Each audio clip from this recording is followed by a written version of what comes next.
Medical exam మొదలైంది. MBBS, BDS కోర్సులకు neat తప్పనిసరి అని తేలిపోవడంతో అవి మినహా మిగిలిన అగ్రికల్చర్, బీఎస్సీ లాంటి కోర్సులకు ఈ పరీక్ష జరుగుతోంది. మెడికల్ పరీక్షకు ఎస్ కోడ్ ప్రశ్నపత్రాన్ని విడుదల చేశారు. దీనికి సంబంధించిన మరిన్ని వివరాలు రిపోర్టర్ కార్తిక్ అందిస్తారు.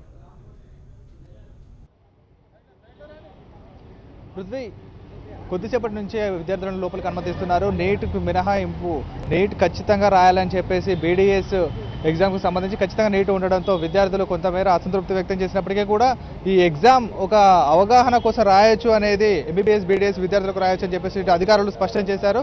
ఆ విధంగా చాలా మంది విద్యార్థులు కూడా ఇంట్రెస్ట్ చూపిస్తున్నారు ఎగ్జామ్ రాయడానికి. అదేవిధంగా ఎంబీబీఎస్, బీడీఎస్ మినహాయించి ఇంకా 12 కోర్సులు ఉన్నాయి. వాటికి సంబంధించి అయితే అగ్రికల్చర్, మెడిసిన్ ఎగ్జామ్ ప్రారంభమైంది. కొద్దిసేపటి క్రితం విద్యార్థులు కూడా లోపలికి అనుమతించడం జరుగుతుంది. అయితే 1 o'clock నుంచి కూడా లోపలికి అనుమతిస్తున్నారు. 2:30 గంటలకు ఎగ్జామ్ ప్రారంభం కానుంది. అయితే మరికొద్ది క్షణంలో కూడా ఎగ్జామ్ ప్రారంభం కావడంతో విద్యార్థులు, ఇటు తల్లిదండ్రులు కొంచెం ఉత్కంఠతో వస్తున్న పరిస్థితులు అయితే మనం చూస్తున్నాం. చాలా మంది గేట్ బయటే పేరెంట్స్ మాత్రం అనుమతించట్లేదు. దీంతో ఓన్లీ విద్యార్థులను మాత్రమే అనుమతిస్తున్నారు. చాలా మంది విద్యార్థులు కూడా ఎక్కడా కూడా అంటే దాదాపు గతంలో చూసుకుంటే ప్రైవేట్ కాలేజీలు ఉండేవి, ఇప్పుడు ప్రభుత్వ కాలేజీలోనే పరీక్షలు నిర్వహిస్తున్నారు. కొంతమంది విద్యార్థులు కూడా ప్రైవేట్ కాలేజీలకు సంబంధించి కొన్ని హాల్ టికెట్లు తెచ్చుకోవడం జరిగింది. ఆ హాల్ టికెట్లను కూడా వాళ్ళను అనుమతించడం జరుగుతుంది. ఎందుకంటే విద్యార్థులు ఎవరు ఎగ్జామ్కి సంబంధించి ఇబ్బందులు ఎదుర్కోవద్దని చెప్పేసి అధికారులు ముందస్తుగా చర్యలు చేపట్టారు. ఉదయం కూడా చెప్పడం జరిగింది, పాత హాల్ టికెట్ తెచ్చుకున్న విద్యార్థులు ఏ సెంటర్లోనే రాయొచ్చు, వాళ్ళకు అన్ని ఫెసిలిటీ కల్పిస్తామని చెప్పడం జరిగింది. మొత్తం మీద నీట్ కొంత ఇబ్బందికరంగా ఉందని చెప్పేసి చాలా మంది పేరెంట్స్ చెప్పడం జరుగుతుంది. అయితే వాళ్ళు మనతో మాట్లాడడానికి కొంతమంది పేరెంట్స్ ఉన్నారు. చెప్పండి, ఎక్కడి నుంచి వచ్చారు, ఎలా ఉన్నాయి ఇక్కడ ఫెసిలిటీస్, నీట్ గురించి మీరు అన్నారు ఇందాక, నీట్ గురించి, నీట్ ఎగ్జామ్ వల్ల కొంత అసంతృప్తి వ్యక్తం చేస్తున్నాం అన్నారు. ఖచ్చితంగా సుప్రీంకోర్టు గైడ్లైన్స్ ప్రకారం నిర్వహించాల్సి వస్తుంది. దాని గురించి ఏం చెప్తారు మీరు? అసలు ప్రస్తుతంలో ఇబ్బంది పరిస్థితులు ఉన్నాయి. పిల్లలకి డేట్ ఎప్పుడు అనౌన్స్మెంట్ అవుతుంది, ఎప్పుడవుతుంది, డేట్ అనౌన్స్మెంట్ కాకుండా ఇబ్బంది పడవలసి వస్తుంది. డేట్ డిక్లరేషన్ తొందరగా చేస్తే బాగుంటుంది, కానీ పిల్లలు ఆందోళనలో ఉన్నారు. కాబట్టి దయవుంచి గవర్నమెంట్ దృష్టిలో పెట్టుకొని నీటి నుంచి డేట్ డిక్లరేషన్ ఇవ్వాలని చెప్పేసి పేరెంట్స్గా మేము కోరుకుంటున్నాం. చెప్పండి, ఎలా ఉన్నాయి ఇక్కడ ఫెసిలిటీస్, ఎలా ఉన్నాయి? ఎక్కడి నుంచి వచ్చారు మీరు? ఎక్కడి నుంచి వచ్చారు? నాగోల్బండ్లగూడ నుంచి వచ్చాను. టైంకు అంటే 1 minute ఆలస్యం అని చెప్పారు. 12 గంటలకు వచ్చినాము, బయలుదేరినాము. వచ్చేసరికి కొంచెం టయానికి చేరుకున్నాము. మీరు ఎక్కడి నుంచి వచ్చారు? బోడుపల్. ఎలా ఉంది ఇక్కడ ఎగ్జామ్ పరిసరాలు? నీట్ ఎగ్జామ్ క్యాన్సిల్ చేయాలని కోరుకుంటున్నాం. ఎందుకంటే ఇప్పుడు కాలేజీలు కూడా క్లోజ్ అయిపోయినాయి. పిల్లలకి మన వాళ్ళు ఎలా రాయాలి, ఏంటి, అసలు కోచింగ్ లేదు, ఏం లేదు. ఇప్పుడు నీట్ ఎగ్జామ్ పెడితే వాళ్ళకి ఎంసెట్ కోచింగ్ దాంట్లో చూసుకొని ర్యాంకు ప్రకారంగా ఇవ్వాలని కోరుతున్నాం. ఎందుకంటే ఏపీ వాళ్ళు కూడా అదే ట్రై చేస్తున్నారు. ఏపీ ఎంసెట్ ద్వారా ఇవ్వాలని కోరుకుంటున్నారు.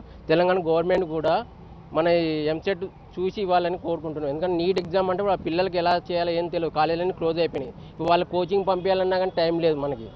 వాళ్ళ అది ఎగ్జామ్ కూడా ఎప్పుడు డేట్ ఇట్లా ఏమీ ఇంకా రాలేదు. దాని నుంచి ఎంసెట్ కోచింగ్ దీని ద్వారానే ఇవ్వాలని కోరుకుంటున్నాం మేము. అంటే పిల్లలు ఇప్పుడు ఏం రాస్తున్నారు? ఇప్పుడు దేనికి ప్రిపేర్ అయ్యారు ఇప్పటివరకు? ఇప్పుడు ఎంసెట్ గురించి ప్రిపేర్ అయ్యారు. డాక్టర్ రాస్తున్నారా? వాళ్ళు రాస్తున్నారు బైపీసీ. మీరు చెప్పండి, ఎక్కడి నుంచి వచ్చారు, ఎలా ఉంది? దత్తాత్రేయ కాలనీ మైదపల్లి నుండి వచ్చానండి. యాక్చువల్గా ఏంటంటే ఈ గవర్నమెంట్ ఈ నీట్ అనేది కొద్దిగా ముందుగా అనౌన్స్ చేసింటే బాగుండేది. ఇక్కడ all of a sudden announce చేయడం వల్ల విద్యార్థుల మధ్య కానీ పేరెంట్స్లో కానీ తీవ్రమైన గందరగోళం నెలకొంది.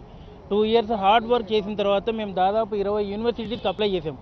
డీమ్డ్ యూనివర్సిటీస్ కూడా అప్లై చేసాము. మాకు దాదాపు 20 నుంచి 25 వేలు ఖర్చు అయింది. ప్లస్ ట్యూషన్స్ కానీ పేరెంట్స్ మీద అదనమైన భారం పడుతుంది. విద్యార్థులు తీవ్రమైన ఇబ్బంది పడుతున్నారు. ఇదేదో ఈ అనౌన్స్మెంట్ ఏదో ముందే చేసింటే జాతీయ స్థాయిలో ప్రిపేర్ అవ్వడానికి బాగుండేది.